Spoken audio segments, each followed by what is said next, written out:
हाताळलेल्या प्रकरणांवरून बदनामी केल्याचा आरोप आहे। अभिनेता आशिष कपूरला पुण्यातून अटक करण्यात आली आहे। बलात्कार प्रकरणात दिल्ली पोलिसांनी आशिष कपूरला अटक केली आहे। ऑगस्टच्या दुसऱ्या आठवड्यात आशिष कपूरनं शारीरिक संबंध ठेवल्याचा आरोप पीडितेनं केलाय। या घटनेनंतर 11 ऑगस्ट रोजी एफआयआर दाखल करण्यात आली आणि आरोपीचा शोध सुरू करण्यात आला होता।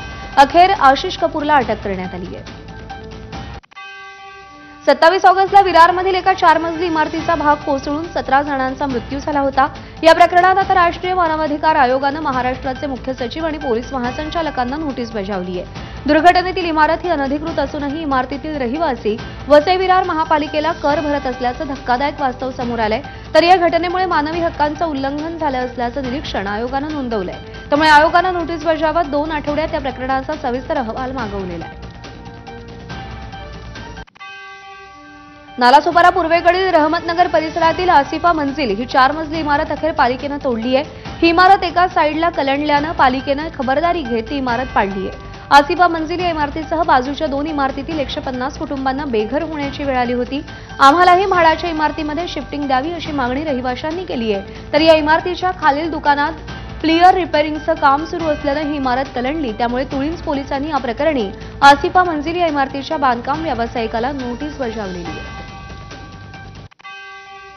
महाराष्ट्र राज्य अंगणवाडी कर्मचारी युनियनच्या वतीनं वर्ध्यामध्ये जिल्हा परिषदेवर धडक मोर्चा काढण्यात आला।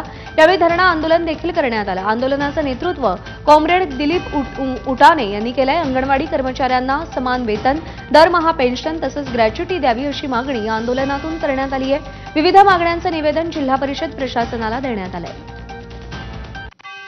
भिवंडीवाडा महामार्गावर ट्रक उलटलाय। महामार्गावरच्या खड्ड्यांमुळे हा ट्रक उलटलाय। दरवर्षी या रस्त्याच्या दुरुस्तीसाठी कोट्यवधी रुपये खर्च केले जातात, परंतु या रस्त्याची परिस्थिती जैसे थेच असल्यानं नागरिकांसह वाहन चालकांना मोठा मनस्ताप सहन करावा लागतोय। सोलापूर हैदराबाद राष्ट्रीय महामार्गावर बस आणि ट्रकचा भीषण अपघात झालाय। सोलापूर जिल्ह्यातील बोरामणी गावाजवळ ही घटना घडली आहे। बिदरहून पंढरपूरकडे येणाऱ्या बसला ट्रकनं धडक दिली। या अपघातामध्ये 16 प्रवासी जखमी झाले असून यातील 6 जणांची प्रकृती गंभीर असल्याची प्राथमिक माहिती आहे। सगळ्या प्रवाशांवर सोलापूरच्या रुग्णालयामध्ये सध्या उपचार सुरू आहेत। नांदेडमध्ये चालकाचं नियंत्रण सुटल्यानं एसटी बस रस्त्याच्या कडेला असलेल्या